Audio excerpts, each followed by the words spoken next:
العالمين والصلاة والسلام على حبيبه محمد وآله وصحبه أجمعين. أعوذ بالله من الشيطان الرجيم. بسم الله الرحمن الرحيم.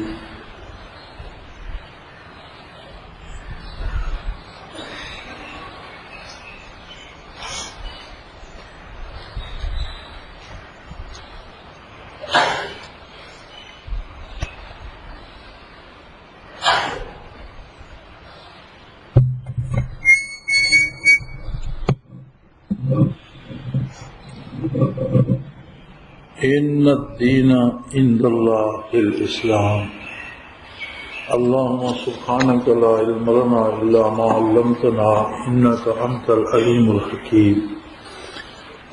مولا یا صلی وسلم دائما ابدا علی حبیبک من زانت به الاسر.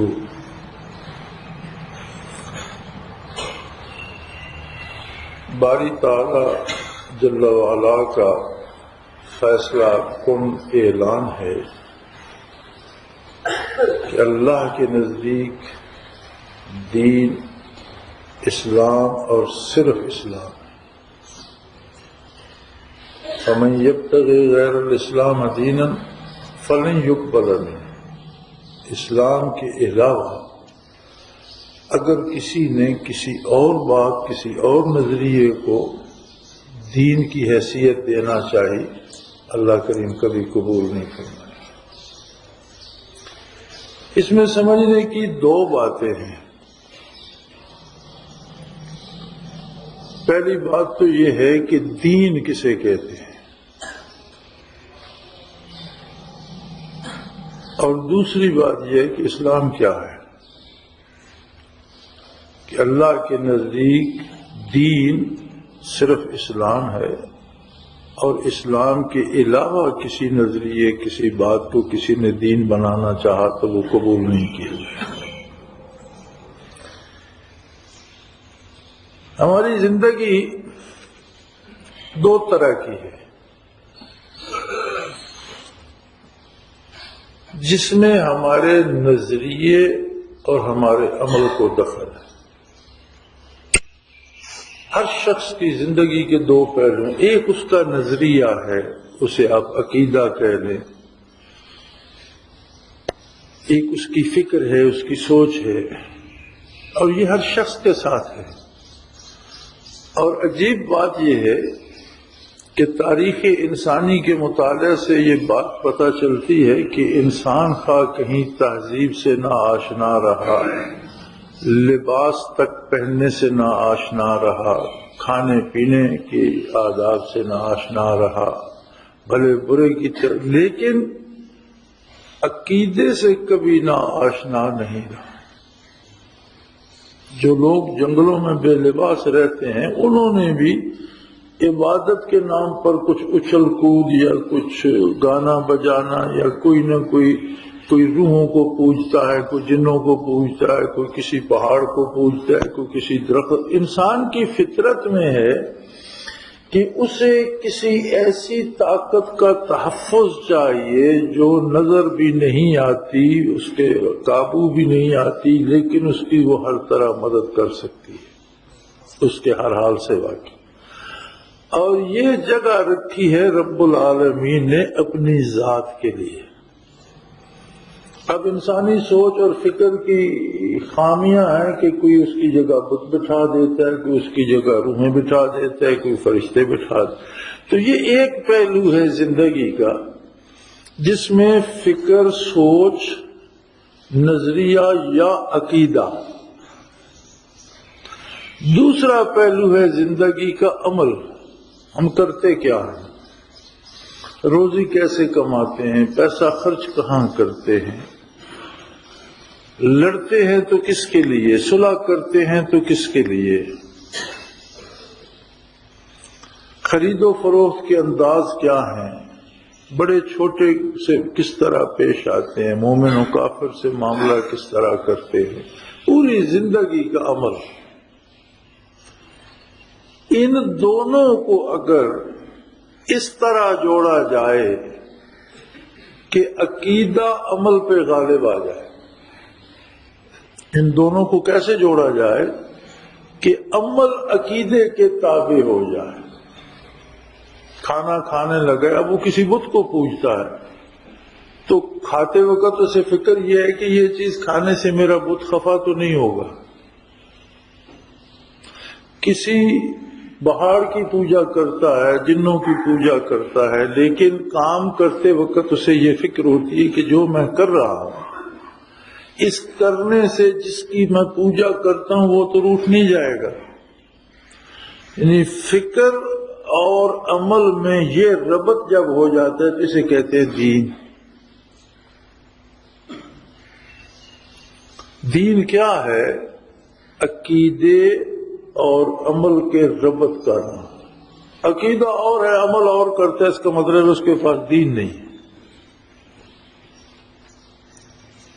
دین یہ ہے کہ جو اس کی فکر ہے، جو اس کا نظریہ ہے، جس ہستی کو وہ اپنا محافظ، اپنا مشکل کشا، اپنی ضرورتیں پوری کرنے والا، اپنا مددگار و معاون سمجھتا ہے، اس کا عمل جو ہے وہ اس کی اطاعت کی حد کے اندر ہو.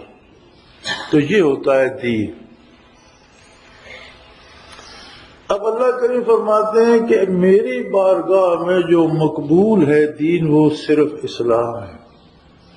اس کا مطلب ہے اسلام کے علاوہ ادیان باطلہ بھی ہیں، لیکن وہ باطل ہے، مردود ہیں، اللہ کی بارگاہ میں مقبول نہیں ہے. ورنہ ایسے لوگ ہیں جنہوں نے بتوں کو خوش کرنے کے لیے ساری زندگی تاج دی، ایسے لوگ ہیں جنہوں نے جنوں کی عبادت میں ساری زندگی صرف کر دی، ایسے لوگ ہیں جنہوں نے درختوں کو، جانوروں کو پوجنے میں زندگی لگا دی اور تنہائیوں میں، جنگلوں میں بیٹھ بیٹھ کر سارا دن، ساری رات عبادت ان کی کرتے رہے. آگ کے پجاریوں کو ہم نے دیکھا ہے اور تاریخ میں پڑھا بھی ہے کہ وہ آگ جلا کر بیٹھے اور جس حالت میں بیٹھے وہی عمر بیت گئی، 70 سال بیت کے ایک جگہ سے اٹھی نہیں، اسی آگ کو دیکھے جا رہے ہیں اور پوجا کر رہے ہیں.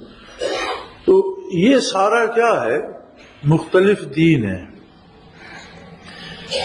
ایسے لوگ جو نظریہ اور عقیدہ ایک اختیار کرتے ہیں یا بتاتے ہیں اور عمل دوسرا کرتے ہیں، ان کے پاس دین نہیں ہے. ایسا کوئی دین نہیں ہے کہ جس میں نظریہ اور ہو اور کردار اور ہو. یہ بے دینی ہے. ایسے شخص کٹی ہوئی پتنگ کی طرح ہوتے ہیں، ان کی کوئی بنیاد نہیں ہوتی. اور مسلمانوں میں یہ جو فرقہ بندی ہے، اور آج تو پھر نئے فرقے، ہر محلے کا ایک نیا فرقہ ہے اور ہر مسجد میں 10 فرقے ہیں اور ہر گھر میں 4 بندے رہتے ہیں تو چاروں کے الگ الگ فرقے. اس کی بنیادی وجہ بھی یہ ہے کہ بنیادی طور پر لوگ دین سے خالی ہیں. نظریہ کچھ اور ہے، کردار کچھ اور ہے. دونوں ملے نہیں تو دین بنا ہی نہیں. جب جگہ خالی ہے تو اس جگہ کوئی بندہ ایک بات وہاں رکھ دیتا ہے، کہتے ہیں چلو خانہ پوری ہو گئی اسی کے ساتھ سے. ورنہ آپ نے دیکھا کہ دولت سے پیار ہندو سے زیادہ کسی نے نہیں کیا. ہندو کا مقولہ تھا کہ چمڑی جائے دمڑی نہ جائے، پیسہ نہ جائے خواہ کوئی کھال کھینچ لے. لیکن جب معاملہ تقسیم ملک کا آیا تو ہندوؤں کی جاگیریں تھیں، زمینیں تھیں، خوبصورت مکان تھے، کاروبار تھے، سب کچھ چھوڑ کر اپنے عقیدے کی بنیاد پر وہ یہاں سے چلے گئے. کسی ہندو نے مال و دولت کے لیے عقیدہ نہیں بدلا، اس لیے کہ اسے وہ دین سمجھتے تھے. اللہ فرماتا ہے میں اسے قبول نہیں کروں گا، باطل ہے. لیکن انہوں نے تو دین سمجھ رکھا تھا نا، تو کتنی قربانی دی. تو جو شخص ایک عقیدے کو اپناتا ہے اور اپنے عمل میں آزاد اور بے مہار، جو جی چاہا کر لیا، جو جی چاہا کھا لیا، جہاں جی چاہا رہ لیا، اس کے پاس دین نہیں. دین کیا ہے؟ عقیدے اور عمل کا یکسو ہونا، ایک تال میل ان میں ہونا۔ اب اس دین کے لیے اللہ کریم فرماتے ہیں کہ ان الدین عند اللہ الاسلام، اللہ کے نزدیک دین صرف اسلام ہے، باقی جتنے دین لوگوں نے گھڑ رکھے ہیں فَمَن يَبْتَغِ غَيْرَ الْإِسْلَامَ دِينًا، اگر کسی نے اسلام کے علاوہ کسی اور دین کو اپنانا چاہا فَلَن يُقْبَلَ مِنْهُ، اللہ اسے قبول نہیں۔ تو یہ چھوٹی سی وضاحت دین کی ہوگی۔ اب اسلام کیا ہے جو اللہ کے نزدیک مقبول ہے؟ اسلام کیا ہے؟ اسلام کی بنیاد ہے دو باتوں پر، اللہ کی ذات اور صفات میں کسی کو شریک نہ کرے، نہ اس کی ذات جیسی کوئی دوسری ذات ہے، نہ اس کی صفات جیسی دوسری کسی ہستی میں وہ صفات ایسی ہیں جیسی اللہ کی۔ ذات میں صفات میں بے مثل ہے، اس سے اسلام مکمل ہو جائے گا نہیں۔ یہ اسلام کی بنیاد ہے۔ اب اس یہ بنیاد کس جگہ رکھی جائے گی؟ کس نے یہ بات ثابت کی؟ کیا ثبوت ہے تمہارے پاس کہ اللہ واحد ہے، لا شریک ہے، بے مثل ہے، بے مثال ہے؟ یہ بات بتائی حضرت محمد صلی اللہ علیہ وسلم نے، جو اللہ کے رسول ہیں۔ تو اسلام ہے لا الہ الا اللہ محمد الرسول اللہ۔ دنیا کے سارے نظریے مثبت سے شروع ہوتے ہیں، یعنی اس چیز کو مانو۔ نظریہ کیا ہوتا ہے؟ ایک تصور پیش کیا جاتا ہے، ایک بات پیش کی جاتی ہے اور حکم دیا جاتا ہے اسے مانو۔ ایجاب سے شروع ہوتے ہیں، مثبت سے شروع ہوتے ہیں۔ اسلام شروع ہوتا ہے انکار سے، نفی سے۔ لا الہ، کوئی بھی عبادت کے قابل ہے ہی نہیں، معبود ہے ہی کوئی نہیں۔ اسلام اس بات کو قبول نہیں فرماتا کہ جو کچھ گندگی کا ڈھیر پڑے اس کے اوپر سبز چادر تان دو تو اسلام ہو گئے، فرمایا نہیں۔ ساری غلاظتیں صاف کرو، ساری گندگیاں مٹاؤ، جو کچھ لوہے دل پہ لکھا ہوا ہے مٹاؤ، جو کچھ دماغ میں سوچا ہوا ہے اسے نکال دو، جو تمہارے علم میں جس کے ساتھ جو امید ہے سیدھے سیدھے کہہ دو لا الہ، کوئی بھی اس قابل نہیں جس کی عبادت کی جائے، کوئی بھی نہ رہے، ختم۔ جب صفائی ہو جائے تو اب وہاں لکھو الا اللہ، مگر اللہ۔ یعنی اسلام پہلے انکار سے شروع ہوتا ہے کہ جو کچھ تم نے سوچ رکھا ہے، سن رکھا ہے، سارے کا انکار کر دو، کچھ بھی نہیں ہے۔ جب صفائی ہو جائے کوئی نہ رہے تو تب کہو کہ مگر اللہ ہے، اللہ کے سوا۔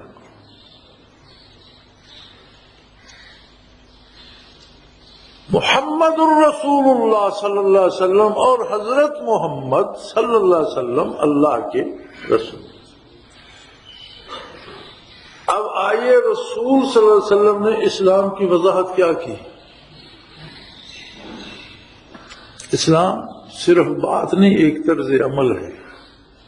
جب کوئی عبادت کے لائق نہیں، کوئی فریاد رس نہیں، کوئی امداد کرنے والا نہیں، کوئی ہمارے حالات سے واقف نہیں، کوئی ہمارا خالق نہیں، کوئی طاقت کسی کے پاس نہیں ہمارا کچھ بگاڑے یا سنوارے، سب کچھ ایک اللہ ہے، ایک، صرف ایک۔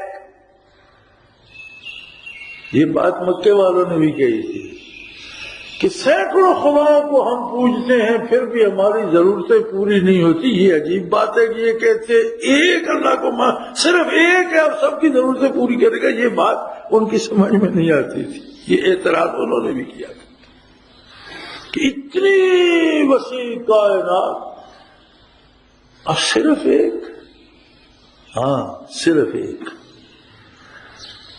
ساری کائنات اس کے دستے قدرت کی بنائی ہوئی ہے، ساری کائنات اس کے دستے قدرت میں چل رہی ہے، ساری کائنات کا مالک بھی اکیلا ہے، خالق بھی اکیلا ہے، چلانے والا بھی اکیلا ہے، اور جو وہ چاہتا ہے وہی ہوتا ہے، جو نہیں چاہتا وہ نہیں ہوتا۔ اس کا مطلب ہے اس کا تعلق تو پھر ذرے ذرے کے ساتھ ہے، پتے پتے کے ساتھ ہے، ہوا کے ہر جھونکے میں ہے، بارش کے ہر قطرے میں ہے۔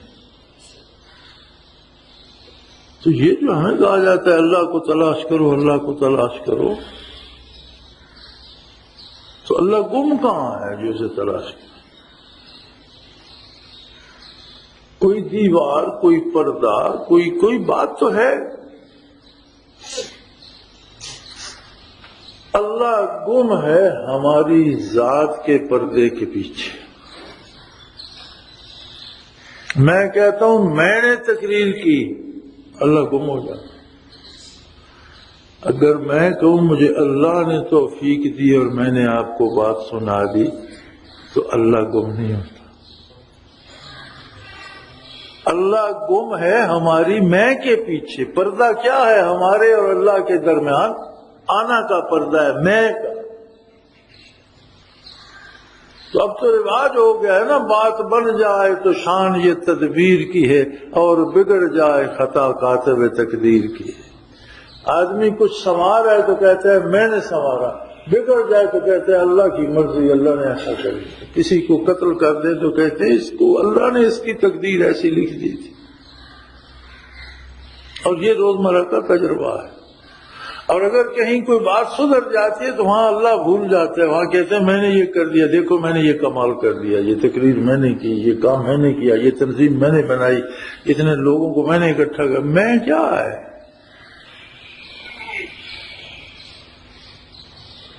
ایک دانت میں درد ہو جائے تو میں ختم ہو جاتی ہے، ایک آنکھ میں ذرا سا کنکر پڑ جائے تو میں ختم ہو جاتی ہے، ایک دفعہ کا کھانا ہضم نہ ہو تو میں کہاں جاتی ہے؟ کچھ نہیں ہے، میں شاید کوئی نہیں۔ اسلام کیا ہے کہ محمد الرسول اللہ صلی اللہ علیہ وآلہ وسلم نے جس بندے کو دعوت دی اور اس نے قبول کی تو اسے لا کے اللہ کے روبرو کھڑا کر دیا۔ ایک بندہ مشرک ہے، کافر ہے، بتوں کو پوجتا ہے، نبی کریم صلی اللہ علیہ وسلم کے ساتھ ایمان لایا، کیا آپ صلی اللہ علیہ وسلم اس کے اور اللہ کے درمیان کھڑے ہوئے؟ فرمایا آپ میرے ساتھ کھڑا ہو، میں بھی رکوع و سجود کرتا ہوں اس کی بارگاہ میں، تو بھی براہ راست کر۔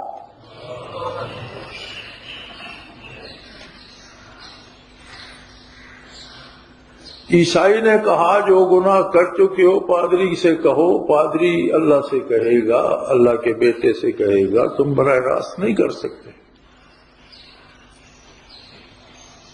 خدا، اللہ، اس کی بیوی، اس کا بیٹا، تثلیث ایک جگہ ہے، ان کے ماننے والا الگ ہے، اور درمیان میں پادری ہے۔ تم پادری سے بات کرو، وہ اوپر بات کرے گا۔ یہودی نے کہا کہ اللہ سے بات کرنے کی تمہاری کیا ضرورت ہے؟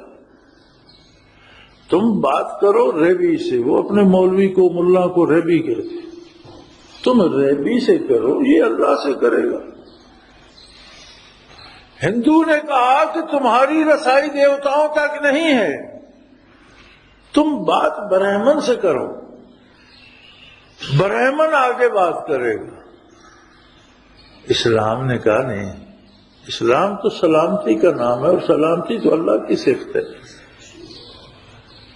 جو اسلام میں داخل ہوا وہ تو اللہ کے روبرو ہو گیا۔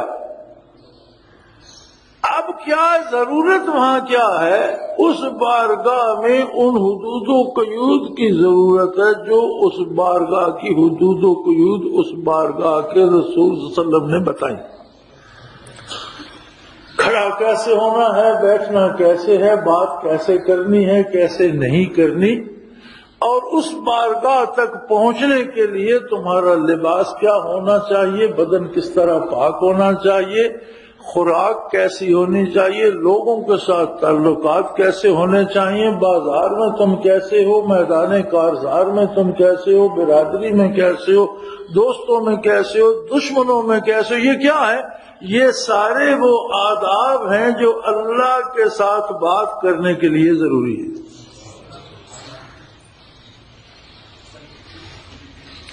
جب یہ ساری بات یکجا ہوتی ہے تو یہ بن جاتا ہے دین اسلام۔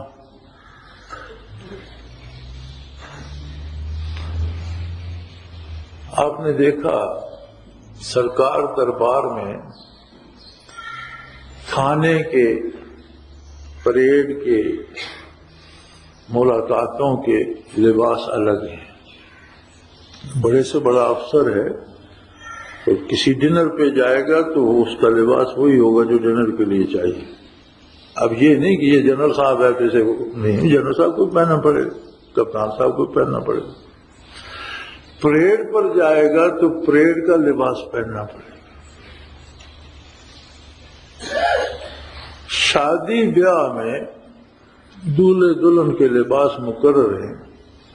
اب امیر غریب اسے قیمتی یا کم قیمت کا تو بنا لیتے ہیں، لیکن دلہن دلہن نظر آتی ہے، دولہا دولہا نظر آتا ہے۔ امیر قیمتی طور پہ سجا لیتے ہیں، غریب عام کپڑے کو رنگ کے بناتے تو الگ سے ہیں۔ تو یہ ساری کیا ہے؟ اس بات جس کام کو کرنے جا رہے ہیں اس کے آداب اور قیود اور حدود ہیں۔ اسی طرح مسلمان کو بھی میدان میں مسلمان نظر آنا پڑتا ہے۔ بات کرے پتہ چلے مسلمان ہے، کام کرے سمجھ آئے مسلمان ہے، لڑے تو سمجھ آئے یہ مسلمان ہے، صلح کرے تو سمجھ آئے یہ مسلمان ہے، خرید و فروخت کرے تو اعتبار ہو کہ یہ مسلمان ہے، جھوٹ نہیں بولے گا، کم نہیں تولے گا، دغا نہیں دے گا، مسلمان ہے آخر۔ یہ سارے کیا ہیں؟ دولہا یا دلہن بننے کے آداب و آداب اور لباس۔ اگر یہ نہیں ہوں گے تو دلہن دلہن نہیں ہوگی، دولہا دولہا نہیں ہوگا۔ یہ نہیں ہوں گے تو آدمی کے پاس دین نہیں ہے۔ مولانا رومی رحمت اللہ علیہ نے اپنی مثنوی میں بڑی خوبصورت مثال دی ہے کہ کسی نے ایک نقاشوں کا، وہ جو سوئیاں چبھو کر رنگ بھرتے ہیں، تصویریں بناتے ہیں بازوؤں پر، ہاتھوں پر، کہ میرے بازو پہ شیر بنا دو۔ جب اس نے سوئی چبھوئی تو اس نے کہا یار کیا بناتے ہو؟ اس نے کہا شیر کے کان بنا۔ اس نے سر سے شروع کیا نا، کان بنا۔ اس نے کہا یار کان نہیں بناؤ، مجھے درد ہوتا ہے، بغیر کان کے شیر چلے گا ٹھیک ہے، میں نے کہ اسے گانے سنوانے ہیں، کان نہیں ہوں گے تو اس نے پھر سوئی چبھو دی۔ اب کیا بناتے ہو؟ آنکھیں بنا رہا ہوں۔ اس نے کہا اس نے کوئی شکار تلاش کرنا ہے کہ آنکھیں بنا رہے، مجھے درد ہوتا ہے، آنکھیں نہیں بناؤ۔ لیکن جو کچھ بنانا تھا سوئی تو پھر چبھونی تھی۔ اب کیا کہا؟ اس کا منہ بنا رہا۔ اس نے کہا یار اس نے کوئی غزلیں گانی ہے، منہ نہیں بناؤ۔ تو مولانا وہاں لکھتے ہیں کہ بغیر منہ کے، بغیر کانوں کے، بغیر آنکھوں کے این چنی شیرے کے دید، ایسا شیر کسی نے دیکھا ہے؟ این چنی شیرے خدا ہم نافرید، ایسا شیر تو اللہ نے پیدا کیا نہیں ہے۔ تو تمہارے ہاں تو شیر نہیں بن سکتا۔ اگر نماز پڑھنے کی بھی فرصت نہیں ہے